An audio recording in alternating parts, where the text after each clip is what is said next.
probably 20 years into my marriage when I realized my wife didn't like me anymore. I had always leaned so heavily on the idea that we loved each other, but I realized that on a day-to-day basis, the way I was showing up in the world, if we were starting over and we had just met, she would not choose me.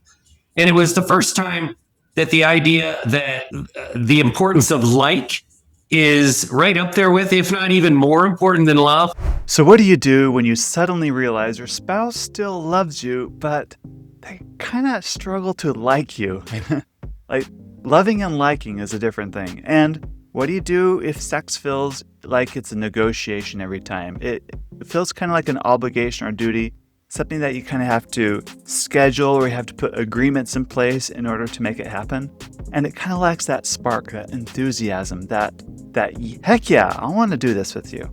And then what do you do about times when you really want to be close intimately and you kind of struggle with the emotional connection side? Because frankly, a lot of men say they want to connect sexually first and then they feel emotionally connected. And a lot of women say, I want to feel emotionally connected first before I could connect sexually. That's what this podcast episode answers. My guest today is Matt Salis. You're going to love him. He's got an amazing story, 25 years in the making, and he's going to reveal at the end what he calls his 3-step sex sequence that applies to both men and women and how to build an intimate marriage they both love. Before we get into this episode, let me quickly tell you that our cruise that we have coming up in October has officially sold out. Thank you everyone for signing up, registering, and your interest. It's going to be a fantastic cruise. It's going to be a great experience for those coming on the cruise. And we have our next in-person event in April. So you can go to our website, getyourmarriageon.com/events, and you're going to see a waiting list for our next in-person retreat, which is great for any couple that wants to implement the things that we talk about on this podcast in their marriage in a really fun, upbeat, supportive, and frankly, a great, fun environment. So supportive and fun. Also want to let you know, I just released a new app. It's called Sparked. It's spelled Spark with an apostrophe D, Sparked. And you can find it on the App Store or the Google Play Store. This is to take your date nights on steroids. So if you're the kind of couple that you want to date each other regularly still in your marriage, but you really want a lot of pizzazz, you really want to take your dating game to the next level, this is it. Full of tons of resources. And you get so much benefit when you sync with your spouse in the app. So download it and invite your spouse to download it too. It'll really help you drive those conversations, reignite the spark in your relationship. Without further ado, let's go meet Matt and talk about emotional masculinity. Matt, welcome to the Get Your Marriage On podcast. How are you? I'm great, Dan. It's a pleasure to be here. Thanks for having me. It's great getting to know you, and I got to know your wife a little bit better. The message you share is so powerful, and I'm looking forward to our listeners hearing what you've come up with. You've got such an interesting story and how you've arrived here. But first, I want to hear of a time, maybe in your marriage, where you woke up to a realization that the direction it was going isn't the direction you wanted it to go anymore. Yeah, that's a great place to start. Probably the biggest epiphany relationship-wise that I've ever had is the day, probably 20 years into my marriage, when I realized my wife didn't like me anymore. I had always leaned so heavily on the idea that we loved each other. We have 4 children together. Our lives are intertwined in so many ways, personal and business-wise. And I always knew that the love was strong, but I realized that on a day-to-day basis, the way I was showing up in the world, if we were starting over and we had just met, she would not choose me. And it was the first time that the idea that the importance of like is right up there with, if not even more important than love. That's the first time that it dawned on me, because there was no change for me in the degree to which I liked my wife throughout our marriage. But we've been through a lot. I was a high-functioning alcoholic for 25 years, found sobriety. We like to say sobriety is not a solution, but it is a prerequisite. So once I found sobriety, then we had all the hard work to do. And it was during this period that I realized, oh my God, the versions of ourselves that we're becoming as we grow and develop and become better versions of ourselves individually, my wife doesn't like the version of me she's married to. And, that was a huge hurdle that we had to overcome. Wow. So how'd you overcome that? I had to, rather than be fixated on the way I wanted to show up, I had to start to really put quality time and take an interest and curiosity in what my wife was looking for in a partner. So, she wasn't looking for someone to stomp around the house and make all the decisions and discipline the kids and then be grumpy about work. She was looking for someone to co-parent with her, to listen, to take her ideas and decisions as it relates to raising her children to heart and prioritize them over my own when there was conflict sometimes. She was looking for someone who, I think a great example of this, and it ties into all the work that we've done around emotional safety. After sobriety and when I was getting more healthy, I didn't yell at my wife or my kids for things that they did. I didn't yell at them at all, but I would still yell at the TV screen if I was mad about politics or my team was losing the big game. And that just created a level of anxiety in the house that put everyone on pins and needles. Everyone's walking on eggshells. I'm not mad at anyone. I'm mad at the TV screen, but I'm still creating anxiety. And so that's one of the aspects that my wife just didn't like about me. Like, why would I want to walk around here with a guy that's got everyone on edge? Yeah, that makes sense. That makes sense. And would you think some of these things too, talking about the first 20, 25 years as an alcoholic, it kind of masked these patterns that you had. And so when you became sober, it's now uncovering things that have always been there, but now it's more exposed. So it's like, oh, they've always been there, but they were masked with the alcohol, I guess, or the intoxication. Oh, sorry, the addiction. I don't know what the right word is for this, but all three work. All three are fair. Yeah, or whatever. I mean, I am a naturally very curious person, but I didn't find that out until about 10 years ago, Dan, because you're right. Every time there was a discomfort in my life, I turned to alcohol medicinally. It started out as drinking with my friends in high school, exploration, and then, drinking pretty heavily in college. It was a big party scene. And then, happy hours in a professional setting as an adult. And then, my dad drank every day after work. He had a couple gin and tonics. So I thought that was normal. So I was drinking on my own as well. And it just snowballed. And anytime there was any level of discomfort, I think as men, we are conditioned to only feel a very narrow range of emotions. And anytime I felt something that was outside of joy or anger, I drank to medicate that. And so once I got that out of the way, that let me kind of peel back the layers and look at how I was showing up in the world and what I wanted to be. And I have to say, alcohol was a huge issue for me and for my wife, for my family. But there's also a lot of conditioning elements too. Even once alcohol was gone, I was still, like I said, stomping around kind of like the patriarch of the house and not understanding that the world was evolving and that my role needed to evolve as well. So very, very complex, but huge blessing in my life is that curiosity, the fact that, if something's not working, I'm not just going to be frowny faced about it and, move on and do something different. I'm going to dig in and try to figure out why it's not working. And that was the case with my marriage. And honestly, between that and my wife's patience and her determination, that's what saved our marriage. Mm-hmm. So what was the sexual relationship like at that time? Oh, toxic to say the least. During active addiction, most addicts, myself included, in addition to alcohol, we look to other transfer addictions, other things to get that dopamine hit. And it's all about us. It's selfish, selfish, selfish. And so the sexual relationship within my marriage was medicinal as well. You can imagine my wife was taking less and less interest in being with me. Her trust for me was gone. Any kind of emotional intimacy was completely gone. And so sex was, for her, it was a dutiful act. And, this is despicable. I'm not at all proud. I'm ashamed, terribly ashamed of this. But, there were times where my wife would agree to have sex because she wanted me not to stay up all night arguing about it and keep the kids up. When I say medicinal, we had a period where we called it the agreement, where we would have some kind of sexual contact pretty much every night.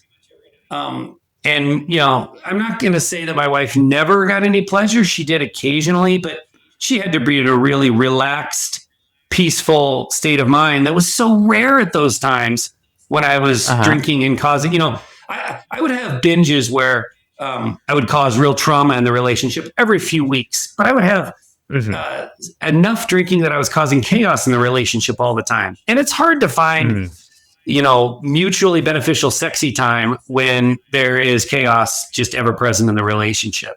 So I was using my sexual relationship with my wife medicinally, and she was becoming more and more disgusted by, anything sexual oriented.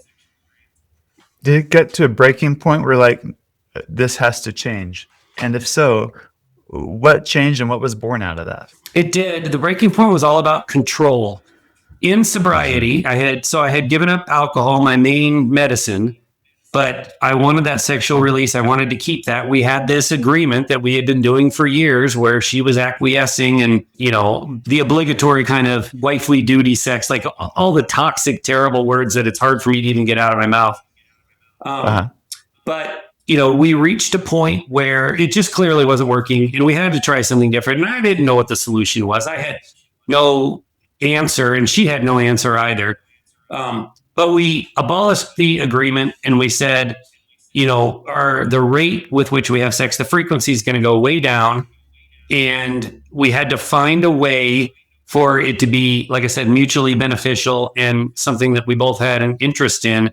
And by releasing that control, I was so afraid, Dan, to release the agreement because that was my safety blanket. That was my assurance that I was going to have. I was getting a lot of, emotional connection from the physical connection. My wife was getting none of that. But so by releasing the control, the agreement, abolishing that, I didn't put it in the context of control all the time, but I certainly do now. I was freeing her up to reject me anytime she wanted.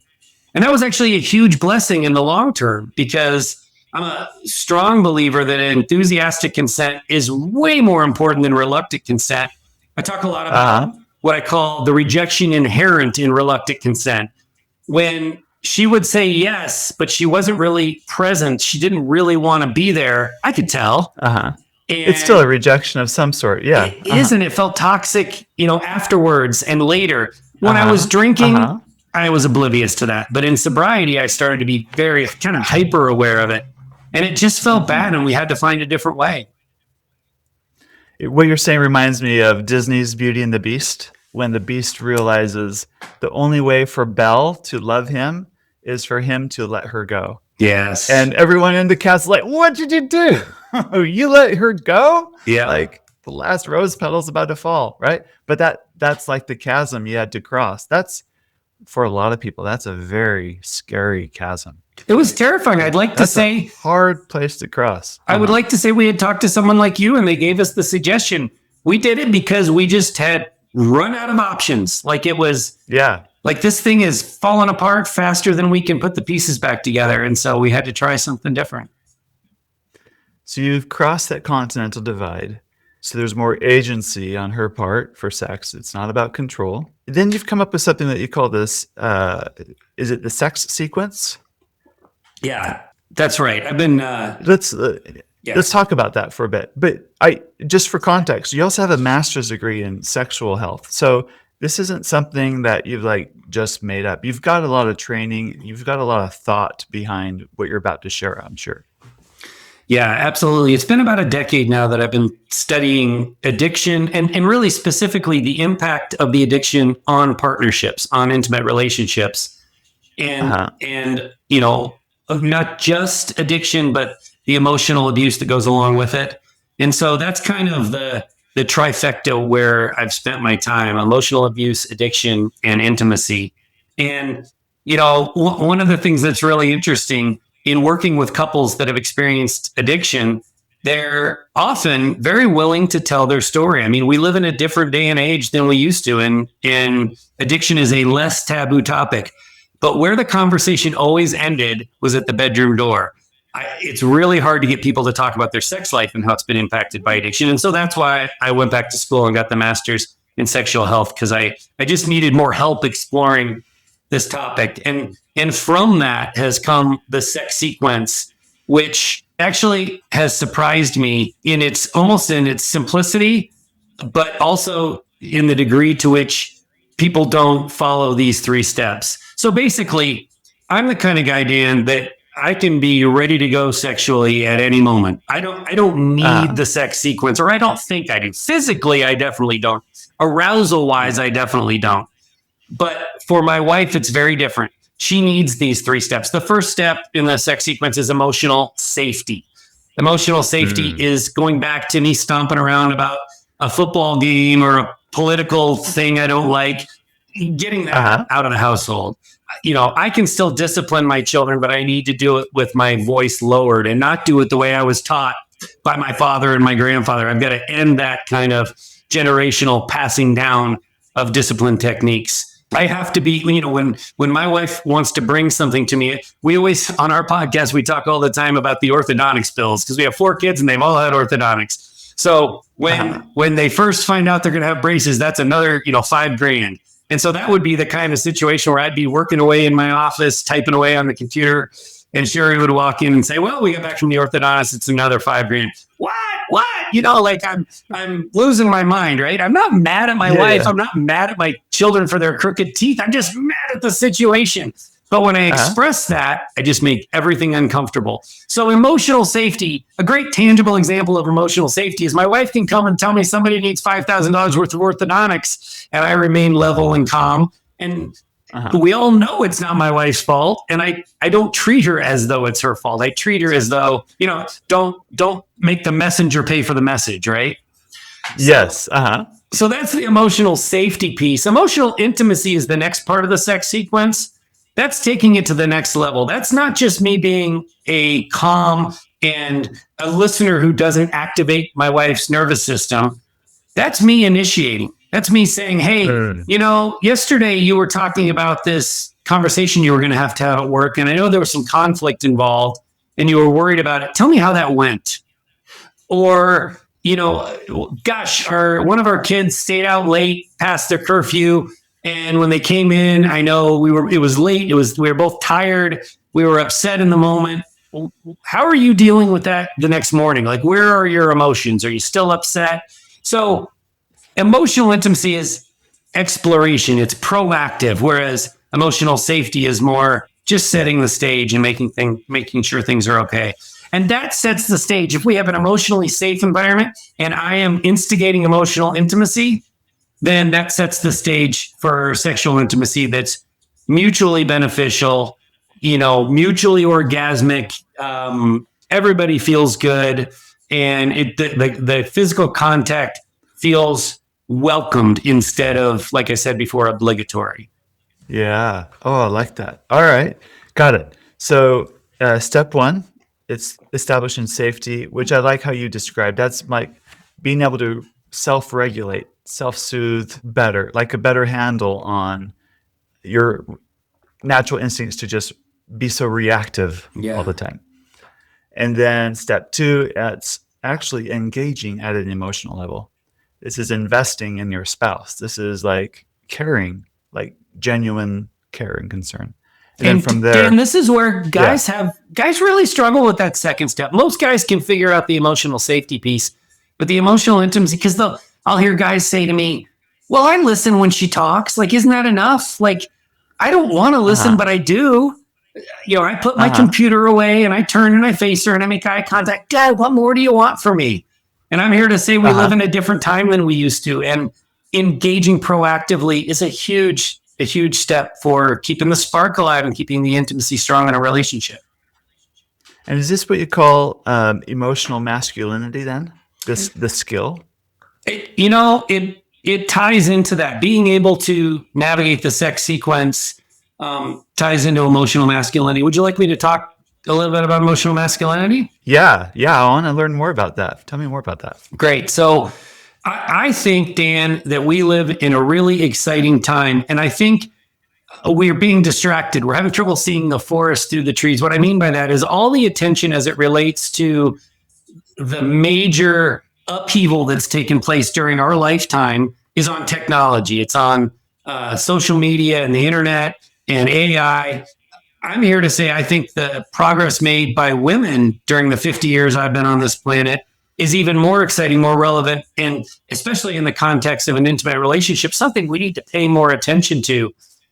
What I'm talking about there, women have gained educational superiority, financial independence, sexual autonomy, intellectual equality, and we men have to adapt. And we have yet to do that adequately, in my opinion.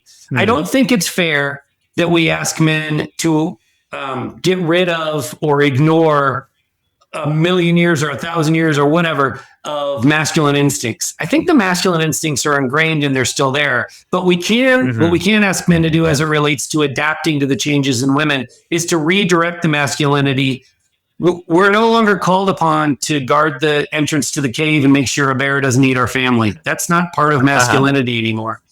So we can still lead and provide and protect. We just need to do that in an emotional context. That's where emotional masculinity comes in. So lead, provide, and protect. When we're providing that emotional safety that I talked about, that kind of baseline, making sure that the flow and the feel of the household and in our intimate relationship, that it's calm and nervous system is regulated.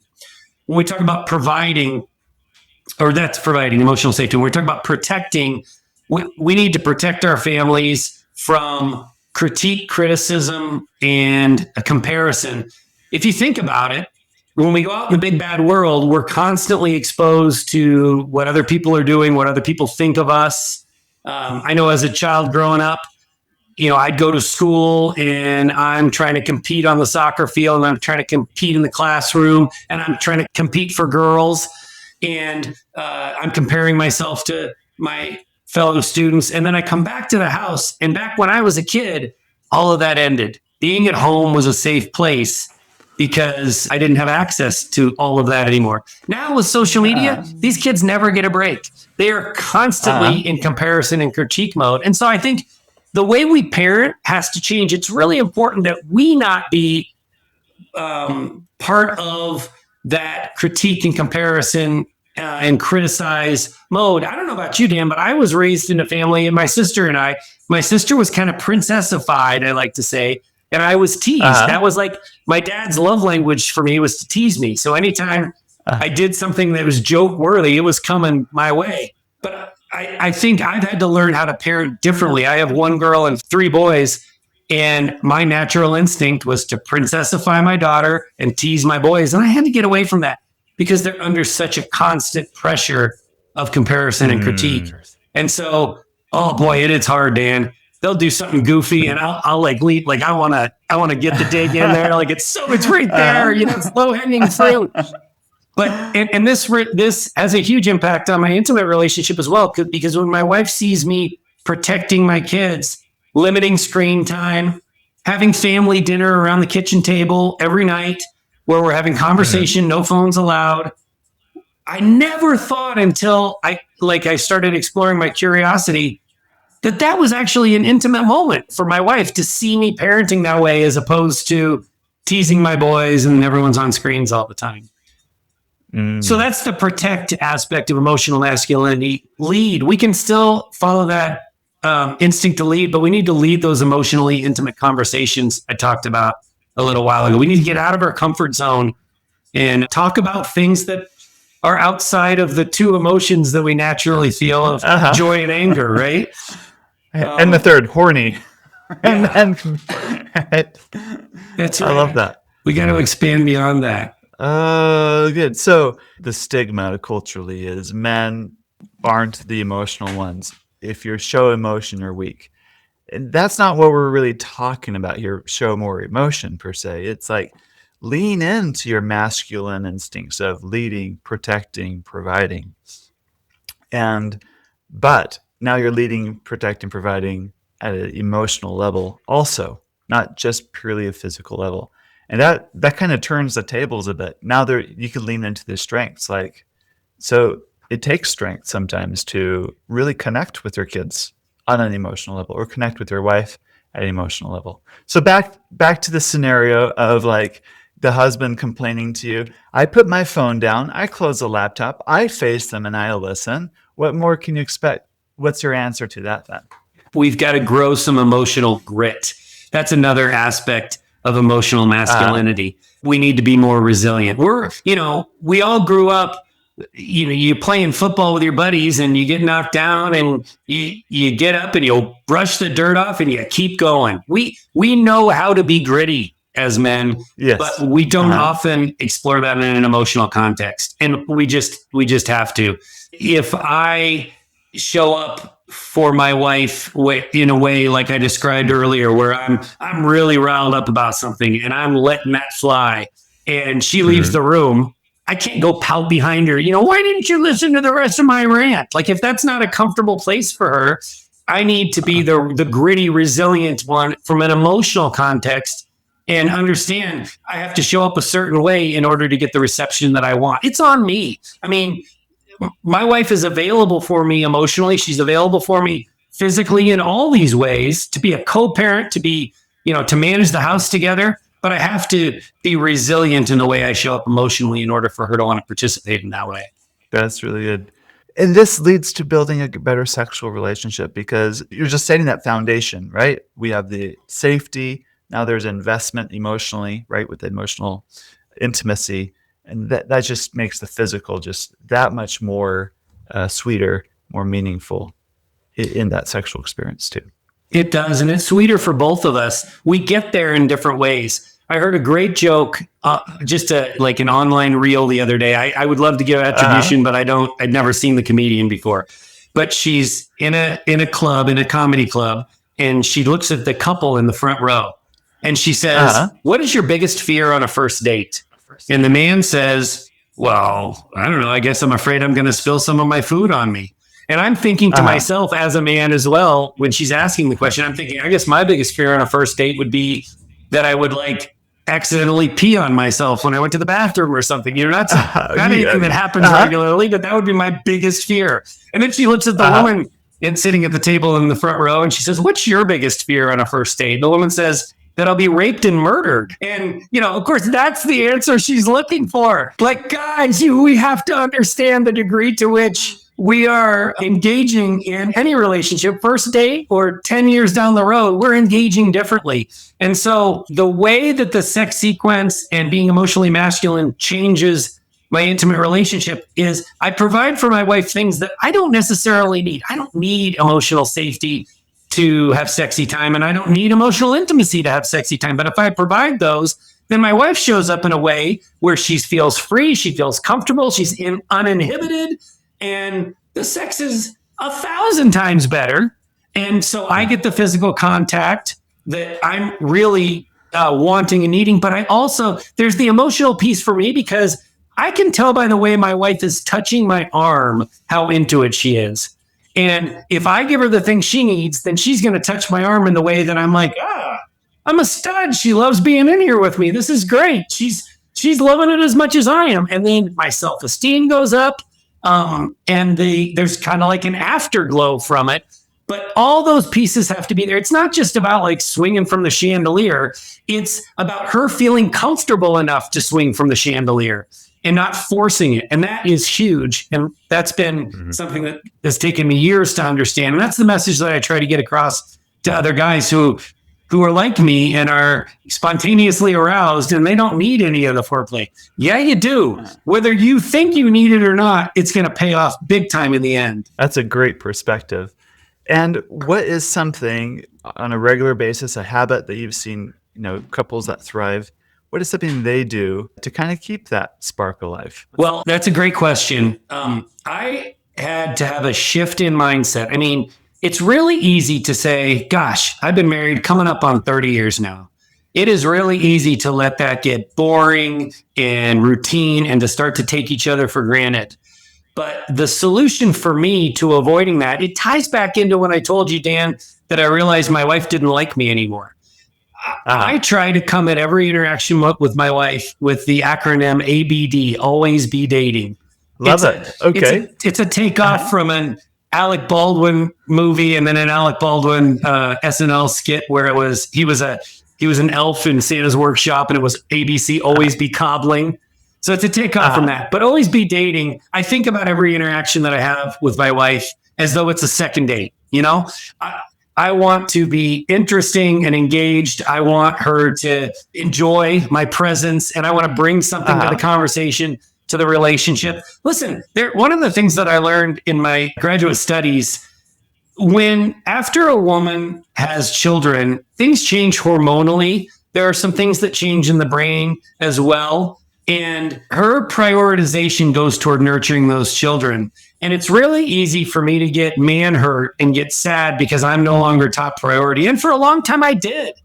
But then I realized this is a beautiful thing that my wife prioritizes my children, and I prioritize kind of her and the whole family in kind of a protection masculine mode. This is how the species has survived. Why am I fighting this? Like, let her prioritize my children. But what that means is I can't stomp around the house and complain about things and then expect her to feel close to me.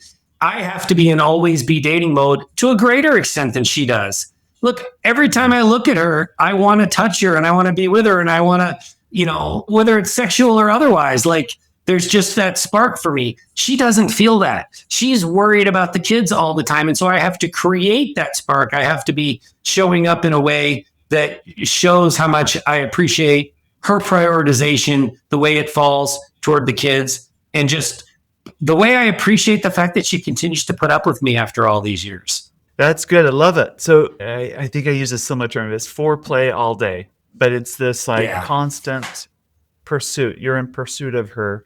You're in pursuit of her goodness, her richness, and it's not taking her for granted, but coming at it with fresh eyes every day. I like that mentality. It's fresh every day. It's the second day every day. I like that. Let me react to foreplay all day, because when I talk with people about the necessity to maintain consistent emotional safety, I'm talking 100% of the time. If you think about it, Dan, if you do the math, 1% of our day is 14 minutes. So if I say I'm 99% emotionally safe, that means you went on a tirade for 14 minutes. That's not okay. That's not going to create the kind of connection in the relationship that we're looking for. So yes, foreplay all day, be constantly being in always be dating mode. It sounds arduous. I'm sure guys are going to hear this and roll their eyes and be like, oh my God, this guy, what Disney movie does he think he's living in? It's not that hard. It's just a pattern. It's like any other pattern. Once we get it rolling, right, and we show up that way consistently, it's not hard to close the laptop and turn and face my wife and listen to her and compliment her on something she did or something she said or a way she parented or whatever. It's not as hard as it sounds. It just takes practice and it takes dedication. That's really good. Wow, this has been a great conversation, Matt. Anything else you want to share with us to help couples, especially men listening, to harness their masculinity, to create better emotional connections, better friendships, better sexual relationships as a whole? Yeah. Or if you're the wife listening to this, what would you hope they would listen and take away from to help support their husbands better in helping them have more of this emotional masculinity in their role? Yeah, that's a great question. Men are typically fairly competitive. I'm a high school and college soccer coach, and I coach both men and women. And the major difference is everything I do with the men has to be a competition. Even if it's, we're going to go get water. Who can be the first to the water jug? Like everything's got to be a competition with men. And so this emotional masculinity thing, this is going to have legs. In 20 years, we're not going to be talking about emotional masculinity because that's going to be how we show up in the world. I'm convinced of that. And so right now, there's an opportunity for men who embrace this to be the winners, whether that's the winners in a committed partnership that you're already in your marriage, or if you're in the dating market. And, we've done research recently that it talks about what women are looking for in a new romantic relationship. There's still a lot of old thought out there that they're looking for financial signaling from men. They're not. They're to an 8x degree, 8 times more likely to mention kindness and emotional safety as an attribute they're looking for than the financial side. They can earn their own money. So the men who embrace emotional masculinity in their existing partnership or in a new one, they're going to be the winners. They just are. They're going to have better sex lives. They're going to have better connections and better relationships. And it's going to be better for their internal health. Like there's so many ways that this is beneficial. From the perspective of the women, I really encourage women to demand 100% emotional safety in your relationship. Your guy can step up and meet that. But he can handle it. Every time you just you let it activate your nervous system, you go into fight or flight mode, and it's not because he's yelling at you, it's because he's yelling at some outside, his boss was mean to him and he's screaming about that at home. Every time you allow that to happen, you're kind of perpetuating it. And so I would encourage women, demand 100% emotional safety. Your guy can do that if he tries. Yeah, very good. Oh, so good. Okay, let's switch gears a bit. Let's say you're listening to this. You've gotten a lot better at emotional safety. You're a lot more invested emotionally, and you have a great sexual relationship now. And now you're ready to take things to the next level. I think I'm putting you on the spot a little bit here. But what would you give us as a black belt sex tip? Black belt meaning this is like, you've covered the basics and now you're ready for the more advanced stuff. With your training and your background, what's one tip or move or concept that you can teach us to make sex that much better in the marriage? I think the most important thing that we've done to take it to the next level in my relationship with my wife is we talk about sex every single day or night. Talk about it. I didn't say we have sex, but it is a given. And it's usually when we go to bed, right? I mean, we have busy lives. We work all day. We've got kids. So that's the typical timing of it. But we get in bed and we say, what are you interested in? And it's been shocking the variety of answers that we both give each other. Yes, I have a much higher sex drive than my wife, which I think is, from my research and conversations I've had, I think that's typical. That's not to say it has to be that way. Often, not the majority, but often the woman has the higher sex drive. So that's not super important, but navigating the divergence in sex drive, that's what's important. So we talk about it every night. And, what I'm almost always a go. Like, I'm ready. Yeah, I would like to have sex. That would be great. But I'm able to show up to that conversation. And sometimes I can say, listen, I could tell you were wearing something hard tonight during dinner. I can tell this is not sexy time for you. And just by me saying that, so that my wife doesn't have to reject me, that is a huge benefit down the road for her. She just feels closer to me for acknowledging that. Likewise, my wife will show up in that conversation, and sometimes she'll say, I'm not really interested in sex. I'm not really interested in orgasming, but I am interested in doing something nice for you because I just feel really close to you, and I want to show up that way. And so we can have some form of sexual contact that, it doesn't take an hour and it's not orgasmic for her necessarily, but she feels good about it. I don't feel like it's obligatory. She has said, this is a gift and I want to give you this gift. And so by getting away from the taboo, right, getting away from the stigma and talking about sex every single night, we have grown so much closer emotionally, intellectually, because we're basically, what happens now, Dan, it's fascinating. We'll lay down, I'll be like, I bet this is what you want. She'll be like, I bet this is what you want. So we're like answering each other's question and we're right 95% of the time. And so anyone who thinks, sex is one thing, talking about sex, that's a no-go. I would encourage you. You want black belt in intimacy and sexual contact, you got to talk about it, and you got to talk about it a lot. That's so good. Great. Matt, where can people go to learn more about you, your work, and what you offer? Well, we would love to invite people to check out the Untoxicated podcast. That kind of trifecta of topics that I talked about, including the emotional intimacy in committed partnerships. That's the kind of stuff we talk about. We talk about all kinds of relationship issues. So we'd love to have them check us out there. If they'd like to participate in our research, we invite people to go to untoxicatedsurvey.org and take a quick survey. It'll take a minute. and we'll provide resources based on the answers. And I will contact the person directly and kind of tell them what we think about their answer. So it's an opportunity for people to say, hey, this is how my relationship is showing up right now. Well, what do you think? Get an outside observer's opinion. That's so good. All right, I'll include those links in the show notes. Thank you. I appreciate it. Thanks, Dan. All right. Thank you for listening to today's episode. If you'd like help implementing any of the things we talk about on this podcast to your marriage, so it's custom and specific to you, sign up for coaching or get some counseling from Get Your Marriage On. Myself or my team, we're professionals. This is what we do, and we are invested in helping you succeed in your marriage. Whether it's specific to sexuality concerns or emotional connection, we can really help you move that needle and move you closer to your marriage goals. You'll find those details at getyourmarriageon.com. And please share this podcast with your married friends. They would thank you for life. Download our apps, Intimately Us and the new one, Sparked, and please go get your marriage on.